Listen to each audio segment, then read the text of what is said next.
जय श्री माता जी। हम सब श्री माँ की प्रतिमा की ओर देखेंगे और नमस्कार करेंगे। अपने दोनों हाथ गोद में, अपना पूरा अटेंशन अपने दोनों हाथों के सेंटर पे श्री माँ की बिंदी की ओर देखना है और प्रार्थना करनी है। परम पूज्य श्री माता जी, आप ही साक्षात श्री आदिशक्ति हो। आपकी परम कृपा में आपके निर्मल चरणों पे ध्यान करने की अनुमति हम सबको प्रदान कीजिए। अब हम धीरे से आंखें बंद करेंगे और अपना राइट हैंड जमीन पर रखेंगे। अपना पूरा अटेंशन हम अपने लेफ्ट हैंड के सेंटर से सहस्त्रार द्वारा राइट हैंड की ओर 7 बार लेके जाएंगे।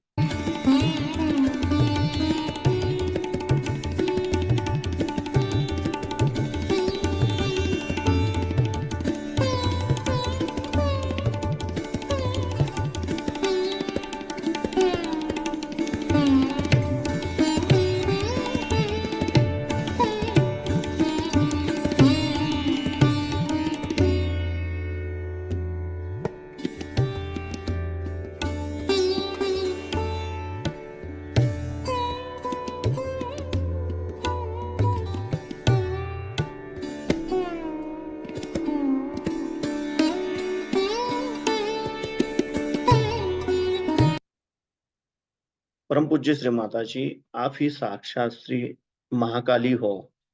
आपके परम कृपा में हमारे लेफ्ट साइड के इड़ा नाड़ी के तमोगुण के सभी दोष, सभी बाधाएं इस राइट हैंड द्वारा पृथ्वी तत्व में समर्पित कर लीजिए और हमारी इच्छा शक्ति शुद्ध एवं निर्मल बनाइए, जागरूक बनाइए।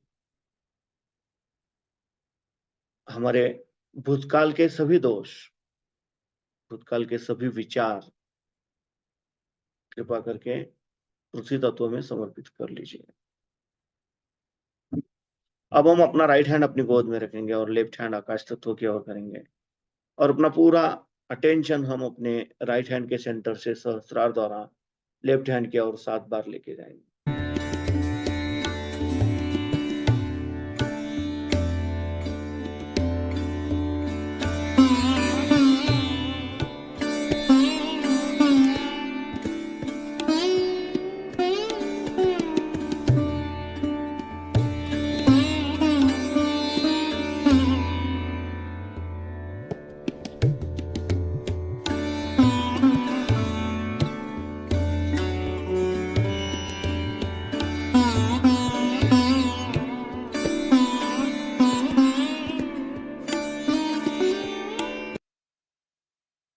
परम पूज्य श्री माता जी, आप ही साक्षात श्री हनुमान जी हो। आपकी परम कृपा में कृपया हमारे राइट साइड के पिंगला नाड़ी के रजोगुण के सभी दोष, सभी बाधाएं इस लेफ्ट हैंड द्वारा आकाश तत्व में समर्पित कर लीजिए और हमारी क्रिया शक्ति शुद्ध एवं निर्मल बनाइए, जागृत बनाइए।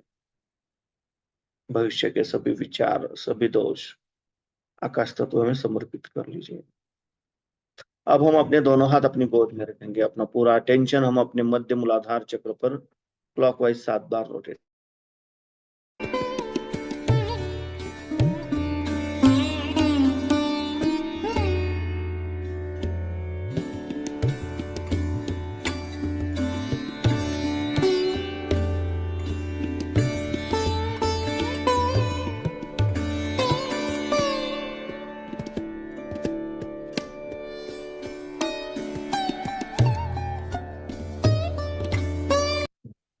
परम पूज्य श्री माता जी, आप ही साक्षात श्री निर्मल गणेश हो। आप ही साक्षात श्री कार्तिकेय हो।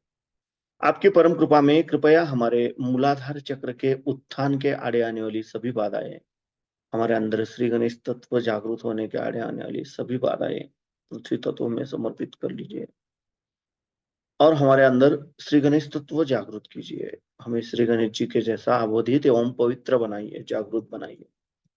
अब हम अपना राइट हैंड अपने स्टमक पे रखेंगे, लेफ्ट साइड पे बिलो द एब्डोमेन। परम पूज्य श्री माता जी, आपकी परम कृपा में कृपया हमें शुद्ध एवं निर्मल विद्या प्रदान कीजिए। परम पूज्य श्री माता जी, आपकी परम कृपा में कृपया हमें शुद्ध और निर्मल विद्या दीजिए। कृपया हमें शुद्ध और निर्मल विद्या प्रदान कीजिए। अब हम अपना राइट हैंड अपने हृदय पे रखेंगे, लेफ्ट साइड पे। परम पूज्य श्री माता जी, आपकी परम कृपा में मैं केवल एक शुद्ध आत्मा हूं। मैं मन नहीं, बुद्धि नहीं, शरीर नहीं, अहंकार नहीं। मैं केवल एक शुद्ध आत्मा हूं। मैं केवल एक शुद्ध आत्मा हूं। कृपया आप हमारे हृदय में विराजमान हो जाइए। अब हम अपना राइट हैंड अपने आज्ञा चक्र पे, जहां पे हम बिंदी लगाते हैं, वहां पे रखेंगे। परम पूज्य श्री माता जी, आपकी परम कृपा में हमने सबको क्षमा कर दिया है। हमारे मन में किसी के भी प्रति द्वेष भावना नहीं है। हमने खुद को भी क्षमा कर दिया है और सबको क्षमा कर दिया है। कृपया हमें सदैव क्षमाशील बनाए रखिए। अब हम अपना राइट पाम अपने सहस्त्रार पे रखेंगे और धीरे धीरे क्लॉकवाइज 7 बार रोटेट करेंगे।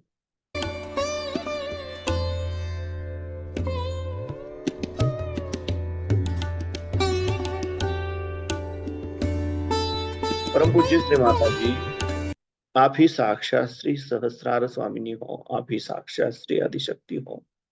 आपकी परम कृपा में कृपया हमें निर्विचारिता प्रदान कीजिए। कृपया हमें हमारा आत्म साक्षात्कार प्रदान कीजिए।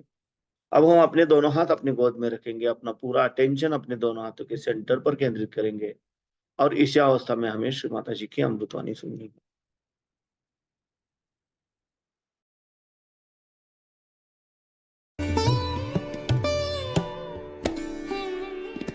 ईश्वर का प्रतिबिंब जो आत्मा है, सबके अंदर एक आत्मा का वास है। अभी जाति पाति लेकर के झगड़ा करने वाले हिंदुओं से बढ़ के तो कोई, जब सबके ही अंदर एक ही आत्मा का वास है और जब ये भी बताया गया कि तुम्हारा पुनर्जन्म होता है, तब आज आप हिंदू हैं तो कल मुसलमान होंगे, कल मुसलमान है तो परसों ईसाई होंगे, नहीं तो आप कल चमार भी हो सकते हैं और नहीं तो आप और भी निम्न श्रेणी के हो सकते हैं।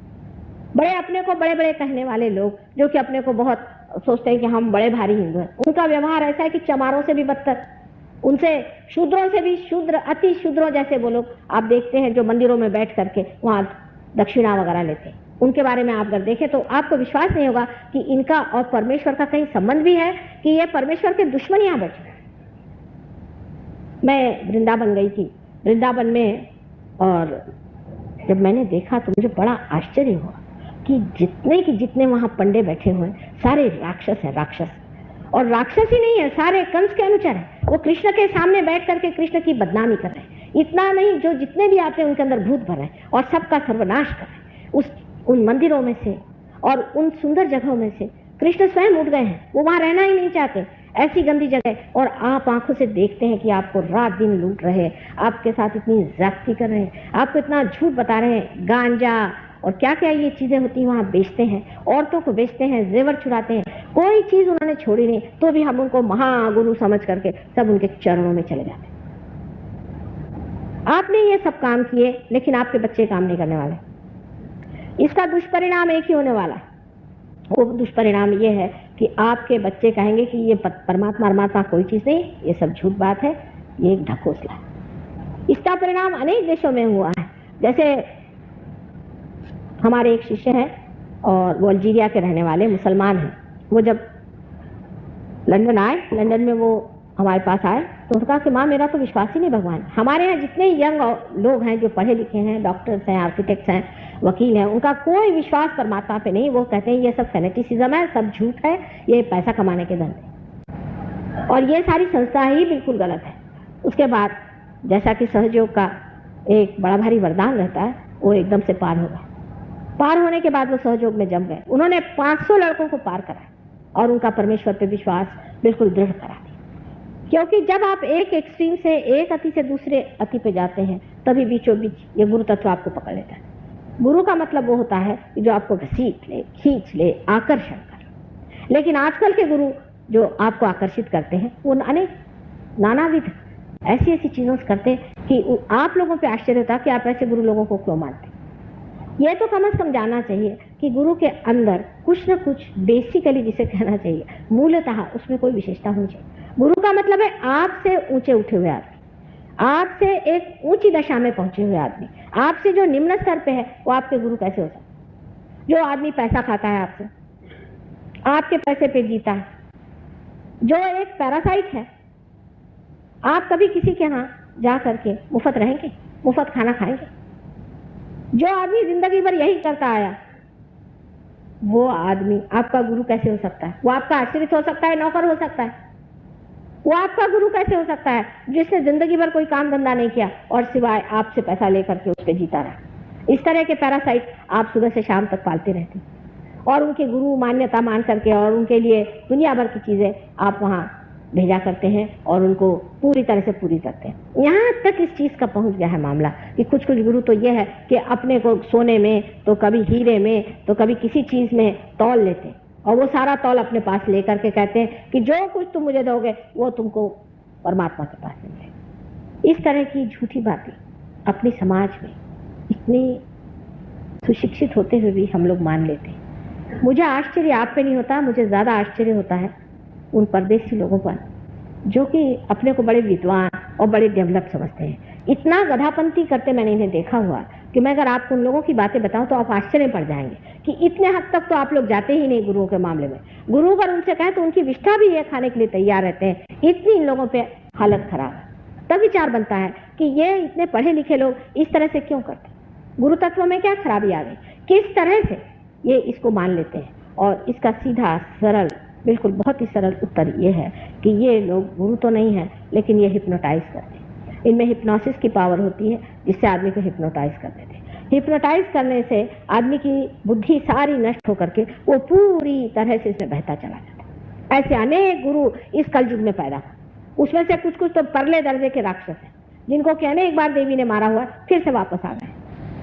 और ये राक्षस लोग सारी राक्षसी वृत्तियां, सारी अनैतिकता, हर तरह की चीज आपको सिखाते हैं और आप मुंह बाहे देखते रहते हैं कि क्या मेरे लिए प्रचंड पंडित प्रकांड बिल्कुल वेदांत सुना रहे। गुरु के जो गुण हैं उसमें से पहला गुण यह है कि वो आपके पैसे और आपके धन को ठोकरों पे रखता है। उसके आपके कोई चीज की उसको परवाह नहीं, आप उसको बांध नहीं सकते। वो अपना लहर से चलता है।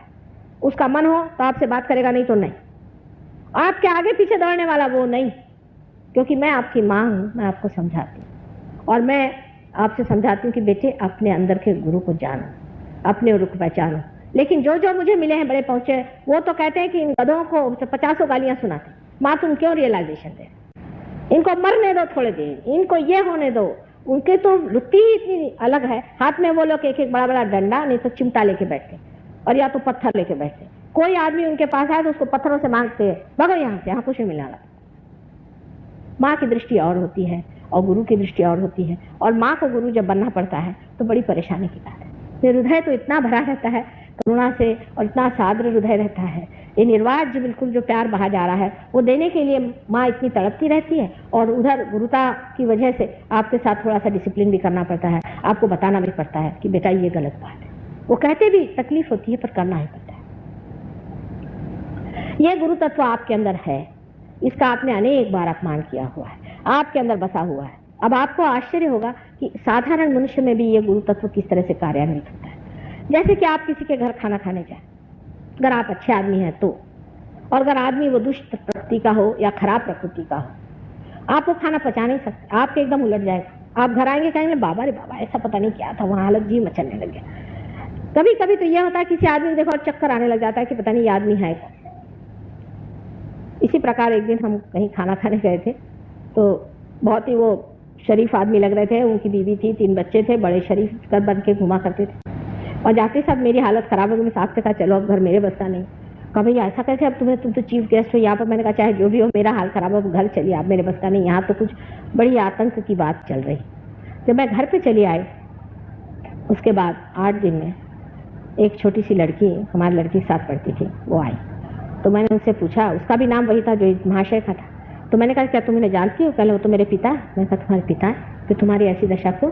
कहले उन्होंने मेरी माँ को छोड़ दिया, मेरी माँ की सारी प्रॉपर्टी ले ली और अब इस औरत को रखा हुआ है घर में, और ये 3 बच्चे जो हैं वो ऐसे ही उनके आए। और उसके आँख से एकदम आंसू छलछला पड़े। कहले मेरी माँ बहुत सरल स्वभाव की थी, इतनी रोई, इतना चीखा, पर इन्होंने उसे छोड़ दिया और इस औरत को अपने पास रख लिया।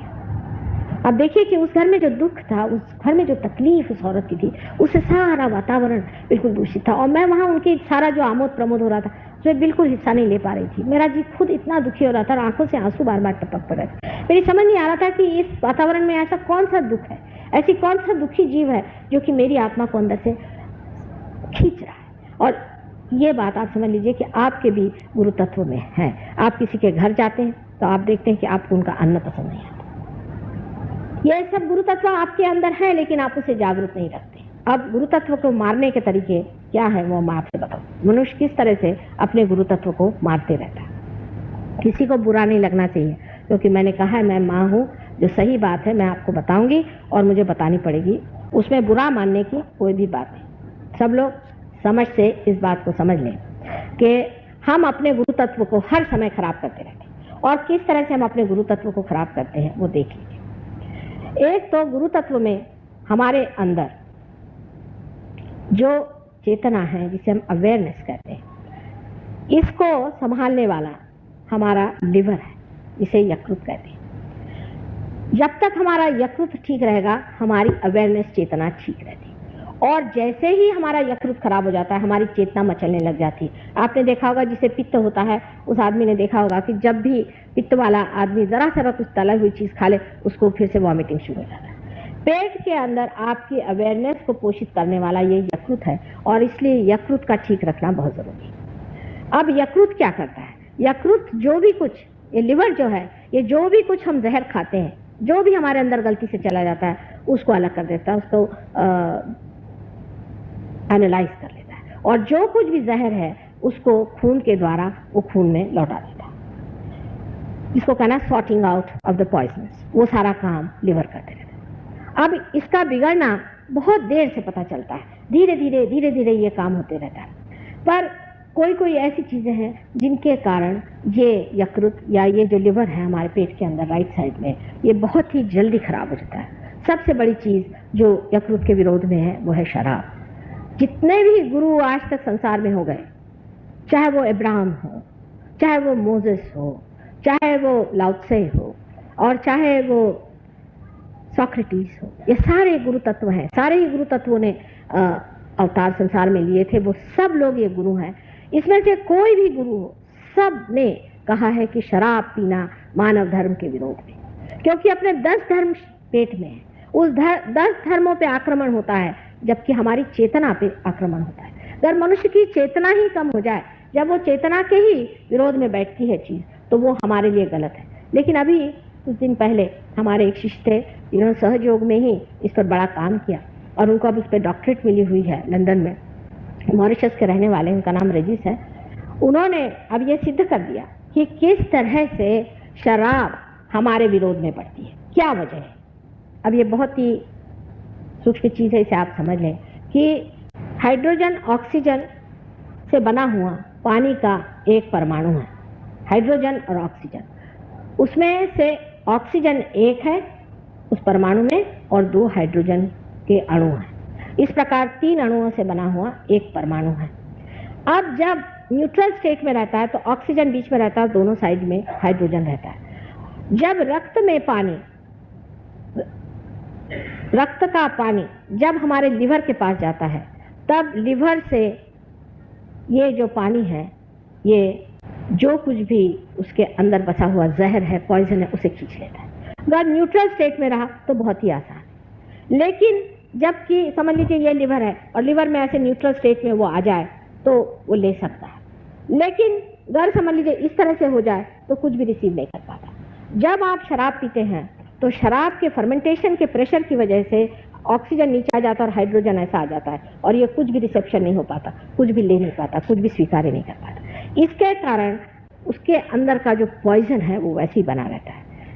लेकिन आपने देखा होगा कि कोई आदमी शराब पीता है लेकिन उसे टेम्परेचर नहीं आता। अगर आदमी शराब पीने से उसे टेम्परेचर नहीं आता, उसके अंदर की जो हीट है वो सिर्फ लिवर में या किसी न किसी ऑर्गन में जमा होती रहती है। लेकिन जो पानी है, जो कि हमारे खून में बहुत ही ज़रूरी चीज़ है, वो पानी इस तरह से हो जाने की वजह से वो उसको शोषण नहीं कर पाता, और हर एक जितने भी ऑर्गन्स हमारे बॉडी के हैं, पहले तो लिवर चौपट होता है, उसके बाद हर एक ऑर्गन धीरे धीरे वो सब में गर्मी आने लग जाती है और ऐसा आदमी गर्मी से झुलसते जाता है। लिवर भी यही चीज़ होती है, ऐसा नहीं है, सारे ही ऑर्गन्स में थोड़ा थोड़ा होता है। अब यही बात बढ़ करके बहुत बड़ी हालत में कैंसर में होती है। कैंसर में भी ऑक्सीजन और हाइड्रोजन दोनों इस तरह से हो जाते हैं, बहुत ही इस तरह से हो जाते हैं जिससे रिसेप्शन नहीं होता है। और इसीलिए आपने देखा कि कैंसर के पेशेंट्स को जब तक बिल्कुल बुरी हालत ना हो जाए बुखार नहीं आता। मुंह पे चट्टे आएंगे, काले चट्टे हो जाएंगे, बदन पे चट्टे आएंगे, तरह तरह की चीजें होंगी, गर्मी बदन में लगेगी, बहुत ज्यादा गर्मी लगेगी, लेकिन उसको टेम्परेचर नहीं। अब ये बात जब उसने पता लगाई, आप सोचिए कि इंग्लैंड यूनिवर्सिटी ने उसे डॉक्टरेट दे दी। अब ये बात निर्विवाद है, चाहे आप बुरा माने चाहे भला माने, कि शराब पीने से आपकी चेतना तो कम होती है लेकिन आपके अंदर का पॉइजन बना रहता है। और दूसरी बात उससे ये होती है कि आपकी जो आर्टरीज है, आर्टरीज का भी पॉइजन आप खींच नहीं पाते, और क्योंकि इस तरह से हाइड्रोजन का जो इस तरह से झुकाव हो जाता है, उसके कारण एक हार्डनिंग जिसे कहते हैं वो आर्टरीज में हो जाती है, और वो हार्डनिंग जो हो जाती है इसकी वजह से आर्टरीज जो है वो शराबी आदमी की एकदम फ्लेक्सिबल नहीं रहती, इसलिए उसका खून नहीं सरकता और उसको ऐसी ऐसी बीमारियां होती हैं जैसे कि हार्ट, और हार्ट के अलावा जिसे कहना चाहिए गैंग्रीन आदि, जिसमें कि खून जाकर एक जगह जम जाए और ये सड़ जाए, फिर ये सड़ जाए। मैंने इतनी दुर्दशा करने की क्या ज़रूरत है। वास्तविकता शराब चीज़ जो है, फर्मेंटेड शराब जिसे कहते हैं, एक तो होता है कि वाइन, वो तो बहुत अच्छी चीज़ है कि जिसमें कि फर्मेंटेशन नहीं हुआ, जो कि सिर्फ रस हो द्राक्ष का, वो तो वाइन हो। पर जो जिसको हम लोग वाइन समझते हैं, वो जो अल्कोहलिक वाइन होता है, वो जो शराब होती है, उस शराब को परमात्मा ने इसलिए बनाया है अल्कोहल को कि कोई चीज़ को पॉलिश करने के लिए, हर एक चीज़ को पॉलिश करना हो। जैसे आपको डायमंड्स उसको पॉलिश करना तो आप जिन से करिए, कोई चीज़ को पॉलिश करना तो स्पिरिट से करिए, ये पॉलिश है। और यही पॉलिश जा करके हमारे आर्टरीज में जब जमते जाता है तो हार्डनिंग ऑफ द आर्टरीज तो होगी। भगवान ने कोई पीने के लिए शराब नहीं बनाई थी, लेकिन मनुष्य का दिमाग जो है बंदर के जैसा है, उसको समझ में नहीं आता है कि कहाँ क्या चीज़ करनी चाहिए। अब वो जा करके ज़रूर शराब पिएगा। शराब पीने को उसको कहीं कहा नहीं था, पता नहीं उसको कहाँ से एक को मिल गया, उसने अपना शराब लेना शुरू कर दिया, शराब पे शराब पीने लग गया, उसकी जो आर्टरीज थी वो थिकनिंग होने लग गई, और उसमें मज़ा इसलिए आता है कि आदमी की जो चेतना है वही गुम हो जाए। मनुष्य को ये इसलिए अच्छा लगता है कि उसकी चेतना गुम हो जाए, क्योंकि वो अपने को देख नहीं पाता, वो अपने को समझ नहीं पाता, असलियत से भागता है, वो असत्य पे रहना चाहता है। सत्य क्योंकि उसको लगता बड़ा भयंकर है, भयानक है। ऐसी बात नहीं, सत्य अत्यंत सुंदर है, अत्यंत सुंदर है, अत्यंत मनमोहक है और बहुत ही शांतिदायक और सारे सुखों का आगर सत्य है। लेकिन अभी आप उस हालत में हैं कि न तो आपने सत्य पाया है और न तो आप असत्य में, जो आप बीच की हालत में मानव दशा में आ गए हैं। इसीलिए प्रश्न आया, इसीलिए इन गुरुओं का जन्म हुआ कि आपको समझाएं कि ये बीच की हालत में आज आप पैदा हुए हैं। इसमें इतनी घबराने की बात नहीं, इसमें समतोल रहे, अति पे न जाओ, असंतुलन पे मत जाओ, अपना जीवन अच्छा बनाओ, अपने जीवन में, वैवाहिक जीवन में नम्रता से रहो, अपने घर में और अपने व्यवहार में, अपने समाज में सबका विचार रख के संतुलन के साथ रहो। यह नहीं कि एक आदमी बहुत ज़्यादा रईस हो गया, एक आदमी है कि बहुत ज़्यादा बलवान हो गया, दूसरा आदमी है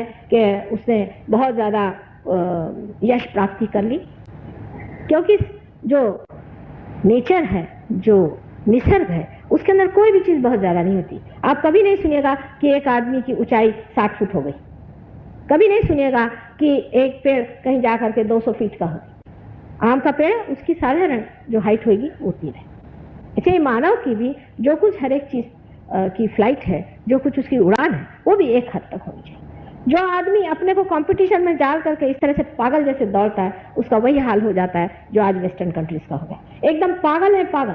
उनको तो मैं देखती हूँ तो मुझे आश्चर्य होता है कि इनमें से आधे तो पागल खाने जाने लायक है। तो अभी मैंने स्टैटिस्टिक पढ़ा कि आधे तो है ही स्किज़ोफ्रेनिक, आधे वहां के लोग 50% लोग स्किज़ोफ्रेनिक है। अब आप उनसे क्या सीखने वाले हैं? क्या आपको सबको पागल खाने में जाने का? ये जो कंपटीशन का लाइफ लगा दिया है, इससे मनुष्य जो है हमेशा असमाधानी रहेगा और असमाधान से वो प्रगति उस ओर कर रहा है जहां पूरी तरह का सर्वनाश। संतोष से, टेम्परेंस से मनुष्य को अपने अंदर जागना चाहिए। ये जो गुरु का स्थान है, ये धर्म का स्थान है। धर्म माने जिस पर हम धारणा करे हुए हैं, जिससे हम मनुष्य जानेंगे। मैंने कल बताया कि कार्बन का अपना धर्म होता है, सोने का अपना धर्म होता है, शेर का अपना धर्म होता है, बिच्छू का अपना धर्म होता है। ऐसे मानव के भी 10 धर्म हैं। जब मनुष्य इस 10 धर्म से च्युत हो जाता है, जब उससे गिर जाता है, जब असंतुलन में आ जाता है, तब उसका जो है आगे का पता नहीं क्या होगा। क्योंकि मनुष्य के बाद या तो अतिमानव हो गया या राक्षस हो जाए।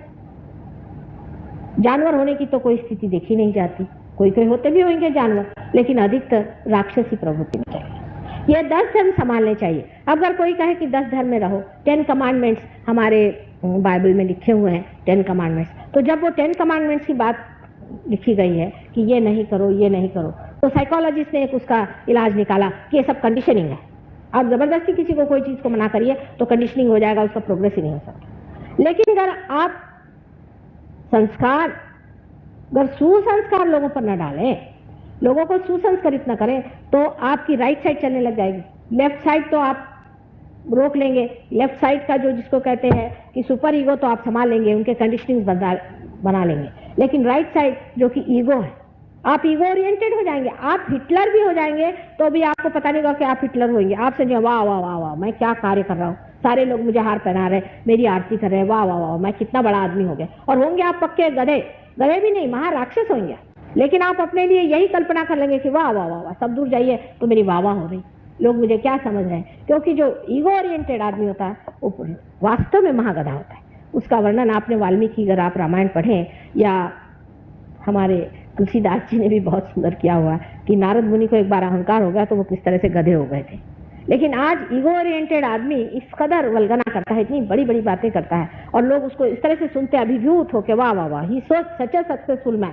और आप अगर देखें उस आदमी का जरा सा ये निकाल के, तो इतना बेवकूफ और इस कदर छिछलापन उसके अंदर होता है, इस कदर उसकी सतह इतनी ऊपरी होती है कि आश्चर्य लगता है। और यही बात है कि ईगो ओरिएंटेड आदमी आप लोगों को ज्यादा इंप्रेस करता है, आप पे बहुत असर डालता है। अगर कोई आदमी खड़े होकर के तानाशाही करे और कहे कि मैं फलाना ठिकाना हो, तो सब लोग कहते हैं वाह वाह वाह वाह, क्या अच्छा आदमी मिला हो। अगर आप कंडीशनिंग को हटा देते हैं तो आदमी बेशर्म हो जाता है। बेशर्म ही नहीं होता है, वो बिल्कुल बेछूट हो जाता है, जिसको अबेंडेंट है। धर्म बीचों बीच, ना तो बेछूटता ठीक है, नहीं धर्मांधता ठीक है, नहीं कि बहुत ज्यादा अंधेपन की बात है, नहीं कहीं कि हम सब कुछ है उस अंधेपन में दौड़ने की बात है। बीचों बीच परमात्मा का स्थान है, बराबर बीचों बीच धर्म स्थापना होती है। और इस धर्म को संभालना ही अपने गुरु तत्व की रक्षा करना। इस गुरु तत्व की रक्षा करने के लिए हमें क्या करना चाहिए? बहुत से लोग कहते हैं कि माँ हम अपने गुरु तत्व की रक्षा कैसे करें। पहली बात है कि अपने गुरु कौन है इसे समझ लेना चाहिए। अब एक महाशय है, वो हमारे गुरु हैं। भाई क्या करते हैं? नहीं ऐसे कुछ नहीं, बस उन्होंने हमको एक नाम दे दिया, नाम दे दिया, बस हो गया। अरे भाई नाम देने के लिए गुरु काय को चाहिए? कोई गधा भी दे सकता है। उन्होंने आपने नाम क्यों दिया? कोई आपका वो चक्र खराब है क्या? आपका कोई प्रदेश खराब है कि वहां के राज्य का नाम आपको दे दिया? नहीं, उन्होंने राम का नाम दे दिया, हम राम का नाम जप रहे। राम कोई आपके नौकर है क्या? आप उठे सुठे राम का नाम लीजिए। आपके गुरु अगर अधिकारी हो तो कभी भी आपको इस तरह से कोई नाम नहीं दे। पहली चीज, कोई गुरु अगर आपको नाम दे तो आप समझ लीजिए कि सबसे गलत बात है। अब इसका मैं उदाहरण आपको बताऊं। अगर समझ लीजिए आपको बीमारी है कोई भी, तो हम आपसे कहेंगे कि अच्छा भाई ठीक है आपको ये बीमारी है, आप जाकर के ये दवा, इस दवा को ले लो। समझ लीजिए आपको पेट की बीमारी, हम कह रहे हैं अच्छा आप जाके इंटरवायफॉर्म खा लो, समझ गए। लेकिन हम जिसको देखो उसको इंटरवायफॉर्म खा लो ऐसा कहें तो आप क्या कहिए? जब आप डॉक्टर ही नहीं है, जब आपको निदान ही नहीं मालूम, जब आपको तकलीफ नहीं मालूम, आप कौन सी दवा दे रहे? और क्या आप हमेशा के लिए वही दवा खाते रहो कहिएगा? तकलीफ कहाँ है? कौन सी तकलीफ है? और फिर जब आप डॉक्टर नहीं है तो आप प्रिस्क्रिप्शन कैसे दे रहे? जो आदमी आत्म साक्षात्कारी नहीं है वो तो पहले गुरु नहीं होता। हम तो एक गुरु साहब से मिले, बहुत मजेदार आदमी है, बहुत पहुंचे हुए आदमी है, बड़े मजेदार। वो एक साहब को हमने भेजा उनके पास में, देखा जरा इनकी तबीयत दुरुस्त करो। 1 महीने बाद वो आए तो बिल्कुल थके हुए, दुबले पतले हो गए। हमने कहा क्या हुआ, क्या गुरुजी ने क्या किया? कहने कुछ नहीं, रोज सवेरे मुझसे कहते कि शिव जी का मंदिर दो, और वो मुझे चलना पड़ता था 1 मील, रोज 1 मील मैं अपने बाल्टी में पानी ले जाके जाता था, वहां धोता था, 3-3 4-4 बाल्टियां ले जाऊं, धो, उसके बाद आकर के अभी साफ नहीं हुआ, अभी फिर से करो। सारा महीना मुझसे शिव जी का मंदिर धुलाया। मैंने गुरुजी से पूछा भाई ये क्यों करे? कहने गधे को गधे का खा, और गधा आदमी है उसको रियलाइजेशन आप दो, मैं तो नहीं देने वाला, आपको देना हो तो। इन गुरुओं का स्वभाव इसलिए इतना कड़क हो जाता है कि उनको मनुष्य की प्रचीति हो गई। वो जानते हैं कि साधारण मनुष्य जो है वो बिल्कुल भी बहुत ही उथला है, और वो करुणा नहीं जो माँ की होती है। उन्होंने